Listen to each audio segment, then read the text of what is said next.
नमस्कार दोस्तों, कैसे हैं आप सभी लोग। उम्मीद करता हूँ आप सभी लोग जहाँ पर भी होंगे बढ़िया होंगे और स्वस्थ होंगे। निर्देशांक ज्यामितीय का हमारा ये तीसरा रिवीजन क्लास है। इस क्लास में हम 4 नंबर के क्वेश्चन और 6 नंबर के क्वेश्चन को हल करेंगे, ठीक ना।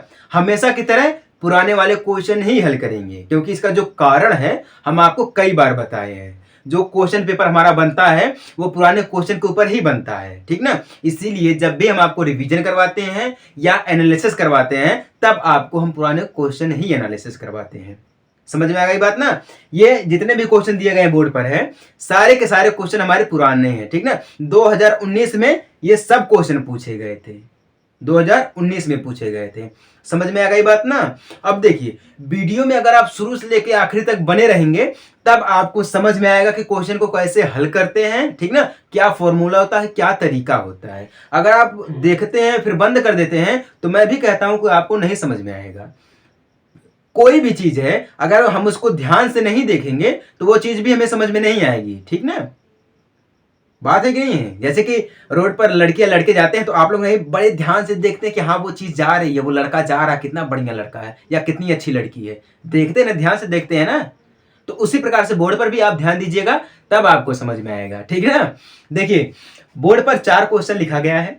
चारों क्वेश्चन को हम बारी बारी से हल करेंगे, ठीक ना। बस आप लोग वीडियो में आखिरी तक बने रहिएगा। क्या बोल रहा है क्वेश्चन में, पहला वाला देखते हैं। उस बिंदु के निर्देशांक ज्ञात कीजिए जो बिंदुओं -1 7 और 4 -3 को मिलाने वाले रेखाखंड को 2:3 के अनुपात में विभाजित करता है। ये हमसे पूछा गया था 2019 में। कब पूछा गया था? 2019 में पूछा गया था। ये जो हमारा क्वेश्चन है ये 4 नंबर का क्वेश्चन है, ठीक ना। अगर आप ध्यान से देखेंगे समझेंगे तो आपको ना एग्जाम में 4 नंबर जरूर मिल जाएगा, ठीक ना। अब ये सारे के सारे पुराने क्वेश्चन हमारे हैं तो हो सकता है अब की बार ये एग्जाम में पूछ ले, ठीक ना। अगर यूपी बोर्ड में नहीं पूछेगा तो सीबीएसई बोर्ड में पूछ सकता है, अदरवाइज किसी भी बोर्ड में पूछ सकता है, ठीक ना। सिर्फ भाषा का ही अंतर होता है, ठीक ना। तो भाषा तो सभी को पता है। समझ में आ गई बात ना। तो तैयारी अपनी अलग लेवल पे करनी चाहिए, ठीक ना। चलिए क्वेश्चन को भी समझते हैं साथ में साथ और इसको हल भी करते हैं, ठीक ना। अब देखिए, एक चीज मैं आपको बता रहा हूं, जहां पर बात आ जाएगी अनुपात की, जैसे कि हमारा निर्देशांक जो दिया गया है ज्यामितीय, इसमें जब अनुपात की, यहाँ पे देखिए 2:3 दिया गया है ना। अगर यहाँ पर अनुपात का क्वेश्चन पूछेगा तो यहाँ पे हमारा दूसरा फॉर्मूला लगेगा। फॉर्मूला क्या हमारा है, एक बार देखिएगा। x equal m1 x2 plus m2 x1 बटा में m1 प्लस m2। क्या है? m1 प्लस m2, ठीक ना। y equal m1 y2 plus m2 y1 पूरे के बटा में m1 प्लस m2 है। ये क्या है? फॉर्मूला, यानी कि सूत्र है। क्या है? सूत्र है। मैं चाहता हूं कि आप सभी लोग इस सूत्र को कहीं ना कहीं लिख लीजिए या अपने माइंड में सेट कर लीजिए, ठीक ना। क्योंकि ये जो सूत्र है ना ये बहुत ही जरूरी है। क्योंकि अगर क्वेश्चन पूछ दिया निर्देशांक ज्यामिति से अनुपात वाला, तो अनुपात, जब भी क्वेश्चन में अनुपात रहेगा तो हमारा यही फॉर्मूला लगेगा, ठीक ना। क्या लगेगा? यही फॉर्मूला लगेगा। अभी मैं आपको समझाता हूं, ठीक ना। अब देखिए क्वेश्चन में क्या बोला, उस बिंदु के निर्देशांक ज्ञात कीजिए जो बिंदु, ठीक ना। यहां पर हम इसको मान लेते हैं हमारा ए बिंदु है और हम इसको मान लेते हैं बी, ठीक ना। ए और बी को मिलाने वाले रेखाखंड का अनुपात कितना है? 2:3 के अनुपात में विभाजित करता है, ठीक ना। तो मान लीजिए हमारे पास यहाँ पर एक बिंदु दिया गया है और यहाँ पर हमारा दूसरा बिंदु आ गया। तो ए को हम ए मान लेते हैं, इसको हम बी मान लेते हैं, ठीक ना। तो ए को हम मान लेते हैं -1 7, बी को मान लेते हैं क्या हमारा है 4 है, -3 दिया गया, ठीक ना। ये चीज हमें मिल गई। ए और बी हमारी जो बिंदु है वो मिल गई, ठीक ना। तो यहाँ पे क्या बोल रहा है? मिलाने वाले रेखाखंड को, ठीक ना। क्या बोला? मिलाने, इन दोनों बिंदु को जब मिलाएंगे, ए और बी को जब मिलाएंगे, जहां पर मिलेगा वो जो रेखाखंड हमारा बनेगा वो किसके अनुपात में बनेगा? 2:3 के। मान लीजिए हमारा यहाँ पर एक रेखाखंड जो मिल रहा है, ठीक ना, मिला रहे हैं, ठीक ना। तो यहाँ पे बनेगा 2:3 में। किसमें बनेगा? 2:3 में बनेगा। अब यहाँ जो फॉर्मूले में हमारा दिया गया m1 दिया गया है और m2 दिया गया है, तो m1 का मतलब हो जाता है m1:m2 हो जाता है। क्या हो जाता है? m1:m2 हो जाता है, ठीक ना। तो पहली संख्या हमारा क्या रहेगा? m1 और दूसरी m2 रहेगा। तो 2:3 यानी m1 m2 हो जाएगा। समझ में आई बात ना, m1 और m2 हो जाएगा। ये चीज आपको समझ में आई कि नहीं समझ में आई है? चलिए समझ में आ गए तो अच्छी बात है। अब इसको आगे हम बढ़ाते हैं, ठीक ना। तो अब देखिए यहां पर हम इसको क्या मान लेते हैं, x1 इक्वल -1 और x2 इक्वल 4 दिया गया है, ठीक ना। और y1 इक्वल 7, y2 इक्वल -3 दिया गया है। क्यों? यही दिया गया है ना। हमारा अनुपात में किसमें है, m1 अनुपात m2 में दिया गया है, ये मान लीजिए, ठीक ना। कि मानना क्या हमारा है ही कंफर्म। तो फॉर्मूला हमारा पहले x के लिए निकालेंगे। जब x के लिए निकालेंगे तो x का फॉर्मूला क्या होता है, m1 x2। तो m1 हमारा क्या दिया गया, 2 दिया गया है, मल्टीप्लाई m2 क्या दिया गया, सॉरी x2 क्या दिया गया है, x2 यहाँ पर हमारा 4 दिया गया है, ठीक ना। 4 प्लस लग जाएगा, m2 कितना दिया गया, 3 दिया गया है, मल्टीप्लाई x1 क्या दिया गया, -1 दिया गया। तो -1 हम कर देते हैं पूरे के बटा में m1 प्लस m2। तो m1 यानी कि 2 प्लस 3 बराबर कितना हो जाएगा, 4 दूना 8 हमारा हो गया है, ठीक ना। और यहाँ पे प्लस है, ब्रैकेट हटेगा तो -3 एकदम 3 बटा में 5 हो जाएगा, ठीक ना। बराबर में घट जाएगा, 8 में से 3 को घटाएंगे तो 5 बटा में 5 बराबर कितना मिल गया, 1 मिल गया, ठीक ना। कट जाएगा तो हमारा बराबर कितना मिल जाएगा, 1 मिल जाएगा, ठीक ना। अब हम यही चीज देखते हैं y के लिए, क्योंकि देखिए हमेशा जब भी हमारा यहाँ पर रेखाखंड को मिलाएगा, ठीक ना, उस बिंदु का निर्देशांक ज्ञात करना है जहां पर मिलेगा। अगर मान लीजिए यहाँ पर हमारा मिलाता है कोई बिंदु, मान लीजिए क्यू के रूप में मिला दिया, किसके रूप में मिला दिया, क्यू के रूप में मिला दिया। तो यहाँ पर हम मान लेते हैं x और y, ठीक ना। तो x की भी वैल्यू हमें निकालनी पड़ेगी, y की भी वैल्यू निकालनी पड़ेगी। तो हमारा यहाँ पर x की वैल्यू निकल गया है, कितना है, 1 दिया गया है। अब y की निकालते हैं, y इक्वल फॉर्मूला हमारा यही है, m1 y2 plus m2 y1 बटा में m1 प्लस m2 दिया गया है, ठीक ना। तो m1 कितना है, 2 गुणे, y2 कितना दिया गया है, -3 दिया गया है, ठीक ना। तो -3 हम कर देते हैं, प्लस में m2 कितना है, 3 दिया गया है, मल्टीप्लाई y1 कितना दिया गया है, 7 दिया गया है, 7 कर देते हैं पूरे का बटा में m1 प्लस m2 यानी कि 2 प्लस 3 बराबर 3 दूना 6, माइनस का 6 आ जाएगा, ठीक ना। फिर प्लस का 7 का 21 आ जाएगा, बटा में 2 3 5 हो जाएगा, बराबर माइनस का 6 है, प्लस का 21 है तो घट जाएगा तो 15 हो जाएगा, 15 बटा में 5, 3 5 एकम 5 5 3 15 बराबर कितना आ गया, 3 आ गया, ठीक ना। कितना आ गया, 3 आ गया। यहाँ पे अब जो x और y की वैल्यू मिलेगी वो क्या मिलेगी, हमारी 1 मिलेगी और 3 मिलेगी। यानी कि x हमें कितना मिला है, 1 मिला है, y कितना मिला हमें, 3 मिला है। यही हमारा क्या होगा, आंसर होगा, ठीक ना। यही हमारी अभीष्ट यानी कि उस बिंदु के निर्देशांक ज्ञात करना था, तो वो क्या मिल गया हमें, 1 और 3। यानी कि जो बिंदु के निर्देशांक मिले हैं वो क्या मिले हैं, 1 मिला है और 3 मिला है। समझ में आ गई बात ना। अगर एग्जाम में ऐसा क्वेश्चन आ रहा है अनुपात के रूप में, निर्देशांक से अगर पूछ रहा है, तो आप फॉर्मूला यही वाला लगाइएगा, ठीक ना। यही हमारा मेन फॉर्मूला है अनुपात के रूप में, ठीक ना। क्योंकि m1 और m2 दिया रहता है, अनुपात में दिया रहता है, ठीक ना। फॉर्मूले में भी कहता है m1 अनुपात m2, ठीक ना। जब भी अनुपात में पूछेगा तो हम ऐसे इसको हल करेंगे। समझ में आया आप सभी लोगों को? हमारे हिसाब से तो इसमें ना समझने वाली ऐसी कोई चीज नहीं है, ठीक ना। सभी को समझ में आ जानी चाहिए। अगर समझ में आ गई है तो बढ़िया है, और नहीं समझ में आई है तो कोई दिक्कत वाली बात नहीं है। मेहनत तो आपको करना है कि नहीं है। हम तो आपको बढ़िया तरीके से समझा सकते हैं, ठीक ना, मना सकते हैं, बाकी तो आपके ऊपर निर्भर है। आप जैसा करेंगे वैसा होगा। समझ में आ गई बात ना। मिटा दे इसको हम, चलिए क्लीन कर देते हैं। सभी को समझ में आ गया तभी बोलिएगा, ठीक ना। वैसे भी मैं आपसे कहता हूं कि अगर आप समझ में आ गए तो बढ़िया, अगर नहीं समझ में आया है तो घबराने की जरूरत नहीं है, ठीक ना। क्योंकि होता है पहली पहली बार सभी को नहीं समझ में आता है, ठीक ना। भले ही कितनी कोशिश क्यों ना कर लें, पहली बार सभी को नहीं समझ में आता है।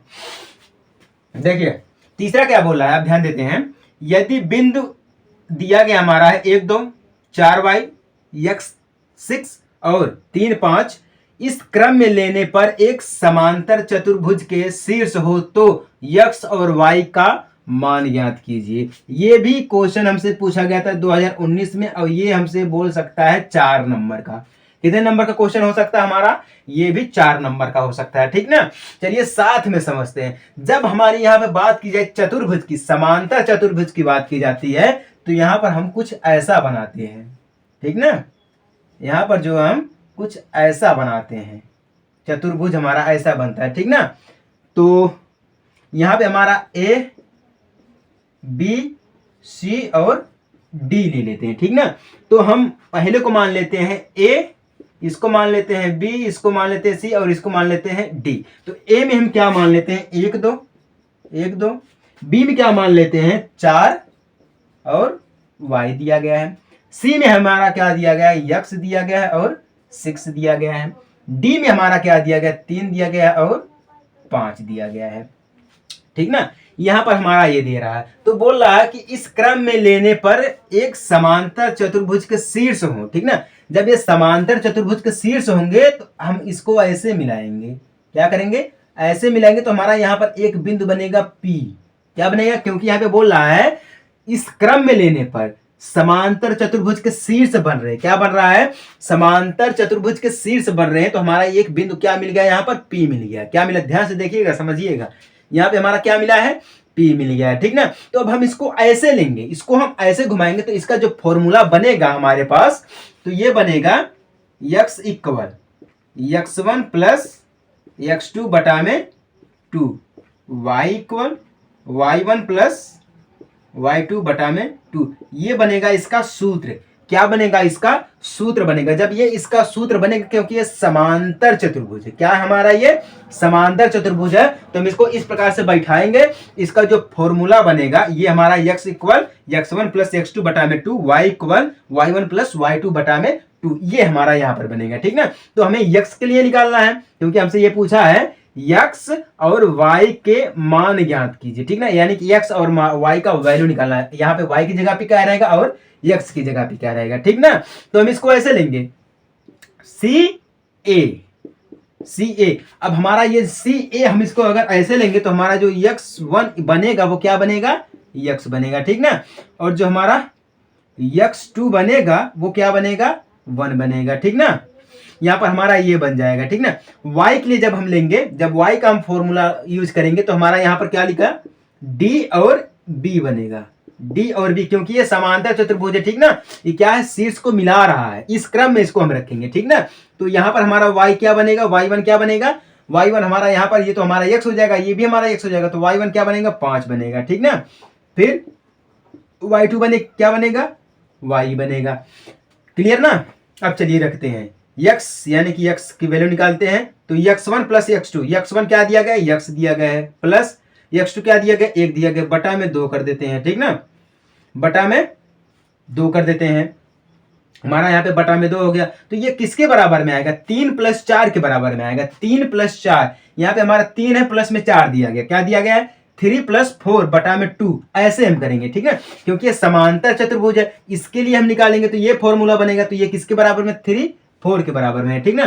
3 प्लस 4 यानी कि x1 x2 यहां से हम लेंगे, बटा में 2 करेंगे, ठीक ना। क्या करेंगे हम बटा में 2 करेंगे, बराबर करेंगे, तो हमारा यहाँ 4 3 7 हो जाएगा। ये हमारा हर बराबर है, तो हम इसको ऐसे लिखेंगे x प्लस 1, ठीक ना। 4 3 7 बराबर 7 हो जाएगा। क्या हो जाएगा बराबर में 7 कर देंगे, तो बराबर करेंगे हम x, ये प्लस का दे जाएगा माइनस का, तो 7 माइनस 1 इक्वल 6, यानी कि x इक्वल कितना मिल गया 6 मिल गया। x बराबर कितना मिल गया 6 मिल गया। अभी मैं आपको और समझाऊंगा। अब y की वैल्यू निकाल लेते हैं एक बार। तो y में क्या दिया गया y1 प्लस y2 बटा में 2 दिया गया, ठीक ना। तो y1 क्या दिया गया 5 दिया गया है, प्लस y2 कितना दिया गया y दिया गया है, बटा में 2 बराबर। अब ये किसके बराबर में आएगा, अब देखिए यहाँ पे हमारा x1 x2 के बराबर में है, ठीक ना। अब ये जो हमारा बनेगा वो किसके बराबर में बनेगा y1 y2 के बराबर में बनेगा, यानी कि 6 प्लस 2 बटा में 2, इसके बराबर में हमारा ये बनेगा, ठीक ना। तो बराबर में करेंगे हम, तो 5 प्लस y इक्वल 6 2 8, किस में बनेगा 8 में बनेगा, क्योंकि हर हमारा ये बराबर है तो हम इसको हटा देंगे, ठीक ना। फिर बराबर करेंगे हम, हमारा यहाँ पे देखिए y को y कह देते हैं, यहाँ पे प्लस का 5 है तो इधर जाएगा तो माइनस का 5, यानी कि 8 माइनस 5 इक्वल 3, किस में बनेगा हमारा ये 3 में बनेगा, यानी कि y बराबर हमें क्या मिल गया है 3 मिल गया, ठीक ना।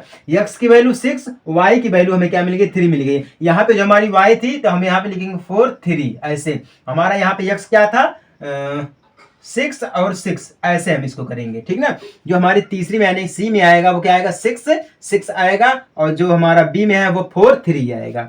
समझ में आ गई बात कि नहीं आ गई। यहां से हम ऐसे उठाते हैं, जब हम इसको सी और ए में देखेंगे, सी और ए में देखेंगे तो हमारा x1 y1 सॉरी x1 और x2, ठीक ना, x1 x2 बनेगा यहाँ से, ठीक ना। तो हमारा ये y तो बचा ना, y बचा, तो ये हमारा y1 y2 ही बचेगा, ठीक ना। इसके लिए अब जब यहाँ से हम लेंगे y लेंगे, ठीक ना, y लेंगे तो हमारा यही तो x बचेगा, तो हम इसको यहाँ से उठाएंगे। समझ में आ गई बात ना। ये इसके बराबर में इतना हो जाएगा, इसके बराबर में ये इतना हो जाएगा। समझ में आ गई बात ना। अगर ये समझ में आया है तो अच्छी बात है, ठीक ना। अगर समझ में आ गया है तो अच्छी बात है, नहीं समझ में आया है तो कोई दिक्कत वाली बात नहीं है, ठीक ना। ये भी क्वेश्चन हमारा 4 नंबर का है, अगर एग्जाम में पूछेगा तो हम यही फॉर्मूला लगाएंगे, ठीक ना। हम आपको रिवीजन के साथ साथ एनालिसिस भी करा रहे हैं, ठीक ना। एनालिसिस के साथ साथ इतना बढ़िया तरीके से आपको मैं समझाने का प्रयास कर रहा हूं, ठीक ना। तो आपका भी तो कुछ फर्ज बनता है वीडियो को शेयर करने के लिए, ठीक ना। शेयर कर दीजिए अपने दोस्तों में। शेयर करने में क्या लगता है, पैसा थोड़े ना लगता है, ठीक ना। शेयर करने के लिए पैसा नहीं लगता है, ठीक ना। बस शेयर कर दीजिए आप लोग। समझ में आ गई बात ना। चलिए ठीक है।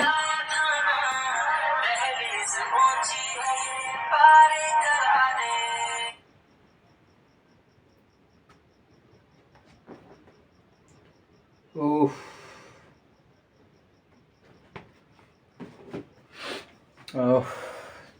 फोन आ गया था मोबाइल में, दूसरी मोबाइल थी ना बगल में, तो उसमें फोन आ गया था। मैं सोचा कि आप लोगों को कोई डिस्टर्ब ना हो, इसलिए मैं फोन को कट कर दिया, ठीक ना। दूसरे फोन में फोन आ गया था।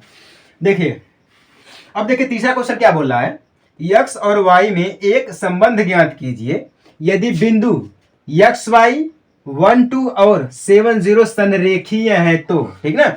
जहां पर बात संरेखी की आ जाती है तो वहां पर हम फॉर्मूला लगाते हैं x1, ठीक ना, x1 y2 माइनस y3, क्या y2 माइनस y3 ऐसे हम लगा देते हैं, ठीक ना। y2 minus y3 plus x2 and y3 minus y1 plus x3 y1 minus y2 equal 0। जहां पर बात संरेखी की आ जाती है तो वहां पर हम इस फॉर्मूले का प्रयोग करते हैं। ये भी हमारा क्या है, सूत्र दिया गया। क्या दिया गया है, सूत्र दिया गया, ठीक ना। अब जहां पर प्रतिबिंब की बात की जाए, प्रतिबिंब वहां पर बनाता है, तो वहां पर हमें कुछ नहीं करना है, इन सभी को बड़े ब्रैकेट में कर देंगे, बड़े ब्रैकेट में, फिर 1/2 लगा देंगे, ठीक ना। तो ये फॉर्मूला बन जाएगा। लेकिन अभी हमें यहां पर जो है ना, यहां पर जो है सिर्फ संरेखी की बात कर रहा है। किसकी बात कर रहा है, सिर्फ संरेखी की बात कर रहा है। तो यहां पर हमारा ये फॉर्मूला लगेगा, कौन सा, ये लगेगा x1 ब्रैकेट में y2 minus y3 plus x2 y3 minus y1 plus 3 y1 minus y2 equal 0, ठीक ना। तो अब देखिए यहां से हम x1 की वैल्यू निकाल लेते हैं। x1 कितना दिया गया है, 0, ठीक ना। x2 क्या दिया गया है, 2 दिया गया है। x3 क्या दिया गया है, 0 दिया गया है। y1 क्या दिया गया है, 0 दिया गया है। y2 क्या दिया गया है, 0 दिया गया है। एंड y3 क्या दिया गया है, 3 दिया गया है, ठीक ना। अब फॉर्मूले को सेट करते हैं। फॉर्मूले में x1 क्या है, 0 है, 0 कर देता हूं मैं। y2 कितना दिया गया है, 0 दिया गया है। माइनस y3 कितना दिया गया है, 3 दिया गया है, ठीक ना। प्लस x2 कितना दिया गया है, 2 दिया गया है, ठीक ना। y3 0 माइनस y1 कितना दिया गया है, 0 दिया गया है। क्लियर हो गया, ठीक ना। y3 0 सॉरी y3 3 दिया गया है, y3 3 दिया गया, ठीक ना। प्लस x3 0, फिर y1 y2 y1 0 y2 0 यानी कि 0 माइनस 0 बराबर 0 सभी के कर देंगे, ठीक ना। अब देखिए 0 का यानी कि इसमें घटाएंगे 3 आएगा, 3 का गुणा 0 में करेंगे तो 0 मिल जाएगा, ठीक ना। प्लस में कर देंगे हम, खत्म। ये 0 का मिल गया, 0 का खत्म कर देते हैं भैया। क्लियर, इसको पहले क्लियर कर देता हूं मैं, ठीक ना। अब देखिए इसको घटाएंगे तो 3 दूना 6 मिल जाएगा, यानी कि 6 मिल गया। अब ये सिर्फ 6 ही हमारा मिल गया, ये प्लस का सब 0 हो जाएगा। y2 कितना दिया गया, 0 दिया गया है, ठीक ना। सब 0 0 ही तो मिल रहा है। क्लियर ना, सिर्फ 6 ही तो मिला हमारा। ऐसे भी हम इसको कर सकते हैं, या तो फिर चाहे क्वेश्चन में क्या दिया गया 2 माइनस 2 x, ठीक है, ए बी सी x दिया गया है। ये तो इस प्रकार से अगर हम इसका करेंगे तो हमें क्या मिलेगा, आंसर में 6 मिलेगा, ठीक ना। हमें आंसर क्या मिल जाएगा, 6 मिल जाएगा। सॉरी सॉरी सॉरी, एक मिनट एक मिनट, हो गई मिस्टेक हो गई। मिस्टेक का मतलब क्या है जानते हैं क्या हो गया? मिस्टेक ये हो गई कि हमारा ये तीसरा क्वेश्चन था, हमने इसको सेट कर दिया है, ठीक ना, 0 0 को लाके सेट कर दिया, तभी 6 मिल गया। तभी तो मैं सोचूं यहाँ पे 6 कैसे मिला, क्वेश्चन में कुछ और दिया गया, इसमें कैसे हो सकता है? यहाँ पे मिस्टेक हुई है। देखिए चौथा क्वेश्चन भी बिल्कुल सेम लिखा गया है ना, इसी के नीचे साथ में लिखा गया ना। तो बाय द वे मेरा जो ये तीसरा क्वेश्चन था ना, तीसरे को हल कर रहे हैं, तो इसको हम चौथे में लाके सेट कर दिए हैं, तो ये चौथा वाला नहीं है। अब हम क्वेश्चन को लगाते हैं, ठीक ना। तो x1 हमारा x दिया गया है, ठीक ना। फिर y2 हमारा 2 दिया गया है, माइनस y3 क्या दिया गया, 0 दिया गया है। अब यहां से सेट होगा हमारा प्लस x2 क्या दिया गया, 1 दिया गया है, ठीक ना। y3 क्या दिया गया, 0 दिया गया है, माइनस y1 क्या दिया गया है, y दिया गया है, ठीक ना। फिर प्लस x3 क्या दिया गया है, 7 दिया गया है, ठीक ना। फिर y1 माइनस y1 क्या दिया गया है, y दिया गया है, ठीक ना। माइनस y2 क्या दिया गया है, 2 दिया गया है। क्लियर ना? अब देखिए, अब इसको हल करेंगे, ठीक है। अभी तो हम इसको क्या कर रहे थे, तीसरे क्वेश्चन में जो हमारा बिंदु दिया गया था उसको हम ना लगा करके चौथे वाले क्वेश्चन का बिंदु लगा रहे थे। इसलिए तो हम कह रहे थे ये क्वेश्चन जो हमारा है वो कुछ और बोल रहा है, और ये शीर्ष हमारे कुछ और दिए गए हैं, बिंदु कुछ और दिया गया, ये कैसे हो सकता है? तो अभी ध्यान में आया, ठीक ना। क्वेश्चन करते करते पता नहीं कब तीसरे से चौथे पे आ गया, मुझे पता ही नहीं चला, ठीक ना। अब इसको हम हल करते हैं। अब देखिए हमारा राइट आंसर आएगा, ठीक ना। इसका गुणा करेंगे तो 2x हो जाएगा, ठीक ना। अब हमारा यहाँ पे प्लस है तो माइनस होगा, माइनस y हो जाएगा, ठीक ना। अब प्लस 7y, ठीक ना। क्या हमारा हो जाएगा 7y, 7 दूना 14, माइनस का 14 बराबर 0। क्या हो जाएगा, माइनस का 14 बराबर हमारा क्या हो गया, 0 हो गया है, ठीक ना। तो अब देखिए 2x माइनस का है, माइनस का y, यहाँ पे प्लस का y, तो घट जाएगा तो 6y हो जाएगा। क्या हो जाएगा, माइनस का 6y माइनस का 14 बराबर 0 हो जाएगा। क्या हो जाएगा, 14 बराबर 0 हो जाएगा। अगर हम इसको 2 से काट देंगे, ठीक ना, अगर हम इसका 2 से भाग दे देंगे, ठीक ना, तो मान लीजिए इस समीकरण में 2 से भाग देने पर, यानी 2 से विभाजित करने पर, किससे, 2 से विभाजित जब हम इसको करेंगे तो 2 से करेंगे तो हमारा सिर्फ x बचेगा, माइनस इसका 3y बचेगा, माइनस और 7 बचेगा, किसका बचेगा, 7 बचेगा, बराबर 0 हो जाएगा, ठीक ना। तो हमें क्या मिल गया है, x minus 3y minus 7 equal 0, ठीक ना। यही हो जाएगा हमारा राइट आंसर। यहाँ पे प्लस का तो माइनस का, ठीक है प्लस का, ठीक ना, प्लस का x प्लस 3y माइनस 7, यही हो जाएगा हमारा राइट आंसर। यानी कि ये क्या है, इसका जो x और y में जो एक संबंध है वो क्या है, x plus 3y minus 7 equal 0, ठीक ना।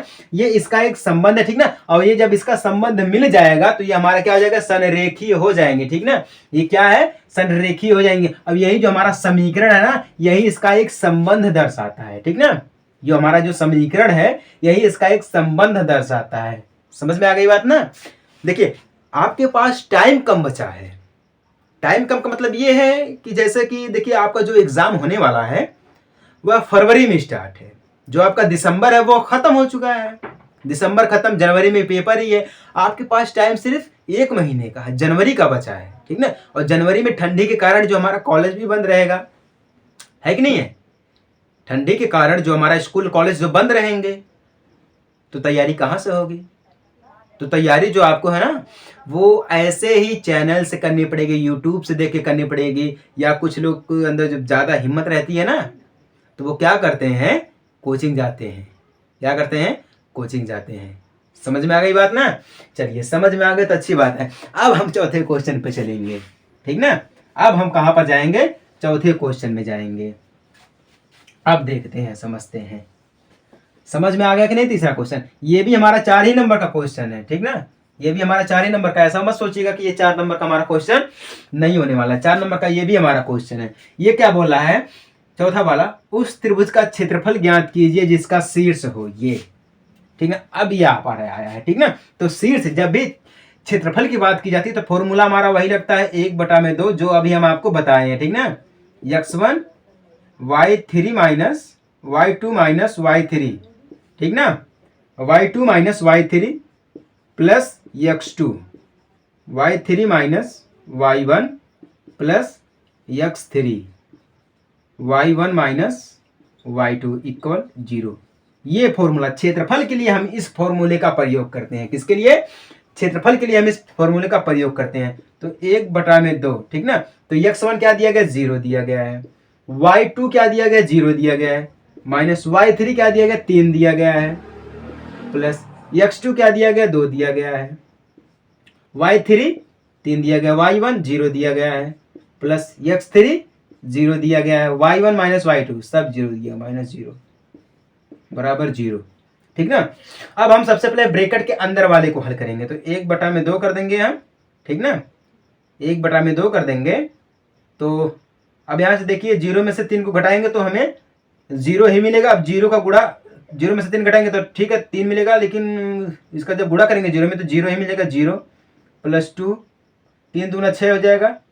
ऐसा कर देते हैं 3 दूना 6, 3 हो जाएगा। 3 दूना 6, इसको हम क्या कर देंगे? 6 कर देंगे। क्या कर देंगे?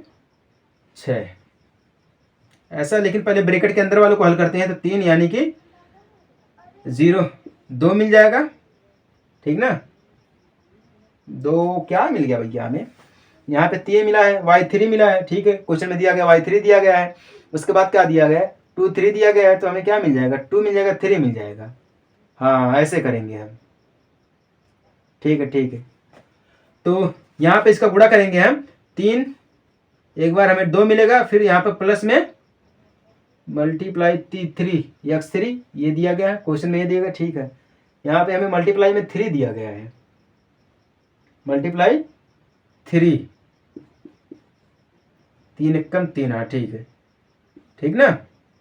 अब 1/2 गुणे 2 गुणे 2, 3 दिया गया है। और हमारा यहाँ पर क्या हो जाएगा? 2 एकम 2 बराबर 3 हो गया हमारा। यहाँ पर 3 वर्ग इकाई मिल गया है, 3 वर्ग इकाई ऐसे मिल जाएगा, ठीक ना। यहीं पर देखिए क्या होगा है, x1 0 दिया गया है, y2 minus y3, y2 minus y3, हाँ ठीक है, प्लस 2 x2 की जगह पे 2, y3 minus y1, y3 minus y1, 3 minus y, ठीक है, प्लस 0 x3 यानी कि 0, y1 minus y2, y1 minus y2, ठीक दिया गया है। 0 आ गया, यहाँ पर 0 ही आ जाएगा, 2 आ गया। उसके बाद 3 दूना 6, ऐसे भी हम इसको कर सकते हैं। 3 दूना 6 गुणा कर देंगे तो 3 दूना 6 हो जाएगा, ठीक है, कोई दिक्कत वाली बात नहीं है। अगर हम इसका डायरेक्ट गुणा भी कर देते हैं, अगर हम इसका डायरेक्ट गुणा कर देंगे 6 आ जाएगा, ठीक ना। तो 2 एकम 2, 2 3 6, तब भी तो हमारा 3 ही आएगा, तब भी 3 आएगा, ठीक ना। ऐसे अगर हम कर देंगे, इसका तिर्यक गुणा कर देंगे तो 3 में से 0 घटाएंगे तो 3 मिल जाएगा, 3 दूना 6 हो जाएगा, हमारा 6 आ गया, तब भी हमारा 6 आ गया, ठीक ना। तो अगर हम इसको ऐसे ना करके, इतना लंबा प्रोसेस ना करके, अगर हम इसको ऐसे ही कर देंगे तो 1/2 गुणे 6 मिल जाएगा, 2 एकम 2, 2 3 6, तब भी तो हमारा 3 वर्ग इकाई मिल गया, इकाई, तब भी तो हमारा भैया 3 वर्ग इकाई, यही राइट आंसर मिल जाएगा, ठीक है ना। ये भी तो हमारा 4 नंबर का क्वेश्चन हो जाएगा। कितने नंबर का क्वेश्चन हो जाएगा? 4 नंबर का क्वेश्चन हो जाएगा, ठीक है। बस इतना ही दिया गया है, इतना ही दिया गया है। अगर इतने में आपको समझ में आ गया तो अच्छी बात है, ठीक ना। अगर इतने में आपको नहीं समझ में आया है तो कोई दिक्कत वाली बात नहीं है, ठीक ना। समझ में आ गया आप सभी लोगों को? चलिए देखिए, अगर समझ में आ गया है तो आप लोग क्लियर करिएगा, देखिए क्लियर करिए आप सभी लोग, ठीक ना। तो हमारे हिसाब से तो सभी को समझ में आ जाना चाहिए, ठीक ना। अगर नहीं समझ में आए तो कोई बात नहीं है, आप हमें अगले क्लास में बता सकते हैं, ठीक ना, या कमेंट कर सकते हैं, ठीक ना। चलिए अपना एक आध 2 क्वेश्चन और देख लेते हैं। चौथा क्वेश्चन जो हमारा है वो थोड़ा सा डिफरेंट है। क्या डिफरेंट दिया गया है आप एक बार देखिएगा, समझिएगा, ठीक ना। क्या बोल रहा है क्वेश्चन में है, यदि बिंदु ए XY बिंदु B -5 7 और C -4 5 संरेख है तो x और y के बीच संबंध ज्ञात कीजिए। ये हमसे पूछा गया था यूपी बोर्ड 2019 में। कब पूछा गया था? यूपी बोर्ड 2019 में हमसे ये क्वेश्चन पूछा गया था, ठीक ना। तो ऐसे क्वेश्चन के लिए हमें क्या करना पड़ेगा? फॉर्मूले का प्रयोग करना पड़ेगा, ठीक ना। देखिए निर्देशांक ज्यामिति यानी कोऑर्डिनेट जियोमेट्रिक जो हमारी दी गई ना, वो फॉर्मूले के ऊपर ही आधारित है, ठीक ना। तो फॉर्मूला इसका क्या रहेगा? 1/2 वही वाला y2 minus y3 plus x2 y3 minus y1 plus x3 y1 minus y2 equal 0। Equal में क्या मिल जाएगा? 0 मिल जाएगा। ठीक ना। तो 1/2 अगर हम करेंगे, ठीक ना, 1/2 करेंगे तो कोई बात नहीं है भैया, 1/2 भी कर सकते हैं, नहीं भी कर सकते। संरेख के लिए हमेशा सिर्फ यही सिंपल सा ही मांगता है। संरेख के लिए हम इसी क्वेश्चन का प्रयोग करेंगे। ठीक ना। अभी हम आपको बोले संरेख के लिए सिर्फ हमें यही चाहिए, फॉर्मूला यही चाहिए। ठीक है, एक्स के लिए। तो यहाँ पे एक्स की जो वैल्यू हम इसको रख लेते हैं, x1 इक्वल एक्स दिया गया है, x2 इक्वल -5 दिया गया है, एंड x3 इक्वल -4 दिया गया है। ठीक ना। फिर y1 क्या दिया गया है? y दिया गया है, y2 7 दिया गया है, y3 5 दिया गया है। ठीक ना। तो अब फॉर्मूला रखते हैं, x1 x दिया गया है, y2 7 दिया गया है, y3 5 दिया गया, तो -5 प्लस x2 -5 दिया गया है। ठीक ना। x3 5 माइनस y1 y दिया गया है, प्लस x3 कितना दिया गया है? -4 दिया गया है। ठीक ना। y1 y दिया गया माइनस y2 7 दिया गया, बराबर में 0 हो जाएगा। क्या हो जाएगा? बराबर में हमारा यहाँ पर 0 हो जाएगा। ठीक ना। अब देखिए इसका हम गुणा करेंगे, तो पहले ब्रैकेट के अंदर वाले को भी हल कर सकते हैं। ठीक ना। जहां पर अंक में दिया गया पहले हम ब्रैकेट वाले के अंदर को हल करेंगे। अब जहां पे देखिए जैसे यहाँ पे अचर पद दिया गया, ठीक ना, यहाँ पर भी हमारा है y है, यहाँ पर भी y है, तो हम ऐसा करेंगे ना, तो हम इसका तिर्यक गुणा करेंगे। ठीक ना। इसका हम गुणा करेंगे, लेकिन अगर जहां पर बात की जाए ऐसे, यहाँ पे देखिए 7, और जब दोनों अंक में दिए रहेंगे ब्रैकेट में, तब हम क्या करेंगे? दोनों को घटाएंगे या जोड़ेंगे। ठीक ना। कहने का मतलब ये है कि जब अगर ब्रैकेट के अंदर कोई अल्फाबेट नंबर में दिया गया है तो हम क्या करेंगे? पहले गुणा करेंगे। ठीक ना। जैसे यहां पर देखिए अल्फाबेट दिया गया है 5 माइनस वाई, यहाँ पर y -7, तो हम क्या करेंगे? पहले गुणा करेंगे इसका, 4 का गुणा y में करेंगे, फिर 4 का गुणा 7 में करेंगे, ऐसे हम करेंगे। ठीक है। अगर ब्रैकेट के अंदर हमारा अंक में दिया गया, दोनों चीजें, दोनों अंक हमारे दिए गए हैं, ठीक ना, y दिया गया और x दोनों अंक में दिए गए हैं, तो हम पहले ब्रैकेट के अंदर वाले को हल करेंगे। ठीक ना। ये नियम बोलता है, मैं नहीं कह रहा हूं, ये नियम कह रहा है। ठीक ना। तो पहले हल करेंगे तो कितना मिलेगा? 2 मिल जाएगा। कितना मिलेगा? 5 में से 7 में से 5 गुणाएंगे, 2 मिल जाएगा, 2 का गुणा करेंगे हम तो 2x मिल जाएगा। ठीक ना। फिर अब देखिए जब 2x मिल गया है तो यहाँ पे हमें क्या लगाना पड़ेगा? माइनस, ऐसे देखिए माइनस 5 गुणा 5 में करेंगे तो 5 25। ठीक है। फिर 5 गुणा y में करेंगे तो -5y मिल जाएगा। क्या मिल जाएगा? माइनस का 5y, माइनस माइनस प्लस हो जाएगा। हाँ ठीक है, माइनस माइनस प्लस हो जाएगा। फिर अब देखिए माइनस दिया गया माइनस, ठीक ना, तो माइनस हमारा हो जाएगा यहाँ पर 4y। क्या हो जाएगा? 4y हो जाएगा, माइनस माइनस प्लस, 7 चौक 28 बराबर 0। ठीक ना। बराबर क्या हो जाएगा? 0 हो जाएगा। अब 2x दिया गया, 2x को ऐसे लिख लेते हैं, यहाँ पे माइनस का 25 से यहाँ पर 28 दिया गया, तो पहले अंक को हम क्या कर देते हैं? अलविदा कर देते हैं। चलिए अंक को पहले हटा देते हैं, तो माइनस का 25 और ये प्लस का 28, तो क्या होगा? घटेगा तो कितना बचेगा? हमारा 3 बचेगा। कितना बचेगा? 3 बचेगा। इसको हम ऐसे लिख देते हैं, यहाँ पे हमारा क्या बचेगा? माइनस का y बचेगा, फिर माइनस का 3 बचेगा। क्या बचेगा? माइनस का 3 बचेगा। माइनस ये घटेगा तो माइनस का प्लस, माइनस माइनस प्लस। ठीक है, हाँ सभी प्लस में 0 आएगा, 0। यानी कि हमें क्या मिल गया है? 2x plus Y plus 3 equal 0। अब यही जो हमारे क्या है? x और y के बीच का संबंध ज्ञात करते हैं। ठीक है, या दर्शाते हैं। ठीक ना। x और y के बीच का संबंध हमारा यही निकालते हैं। ठीक ना। क्योंकि यहाँ पे जो हमारी x दी गई है, यहाँ पर हमारी y दी गई है, इन दोनों के बीच का जो संबंध यहाँ पे बोला है ना, x और y के बीच संबंध ज्ञात की। अब इनके बीच का जो संबंध होगा वो क्या होगा? 2x plus Y plus 3 equal 0। यही इतना क्या होगा? x और y के बीच का संबंध होगा। ठीक ना। क्या होगा? बीच का संबंध होगा। अगर ये हमसे पूछेगा तो ये भी 4 नंबर का क्वेश्चन हमसे पूछ सकता है। और जब भी पूछेगा ये क्वेश्चन हमसे, ये जो क्वेश्चन दिया गया है, ये जब भी क्वेश्चन हमसे पूछेगा तो ये जान लीजिएगा कि 4 नंबर आपको दे के जाने वाला है। 4 नंबर तो दे के जाने वाला, ये तो कंफर्म है। ठीक ना। और इतना याद रखिएगा, जितने भी क्वेश्चन मैं आपको एनालिसिस करवा रहा हूं, जब से भी मैं एनालिसिस करवा रहा हूं और रिवीजन करवा रहा हूं, आप इतना याद रखिएगा, ठीक ना, इतना तो कंफर्म है कि क्वेश्चन जरूर पूछेगा। या तो आपका यूपी बोर्ड में पूछ लेगा, या सीबीएसई बोर्ड में पूछ लेगा, या आईसीएसई बोर्ड में या अदरवाइज किसी भी बोर्ड में पूछेगा, लेकिन कंफर्म पूछेगा, ये तो आप जानते रहिएगा, ठीक ना। तो अगर समझ में आ गया ये चारों के चारों क्वेश्चन तो बढ़िया है। अगर नहीं समझ में आया तो मैं आपसे कहता हूं कि आप कमेंट कर दीजिएगा, हम आपको फिर से समझा देंगे, ठीक ना। लेकिन मुझे लगता है कि आपको समझ में आ गया है, तो इसीलिए आप कमेंट भी नहीं कर रहे हैं, ठीक है ना। सब कुछ क्लियर। ये तीसरा रिवीजन क्लास भी हमारा खत्म हो गया है, ठीक ना। तो चलिए मिलते हैं हम आपसे हैं अगले रिवीजन क्लास में एक छोटे से ब्रेक के बाद। तब तक के लिए जय हिंद, वंदे मातरम।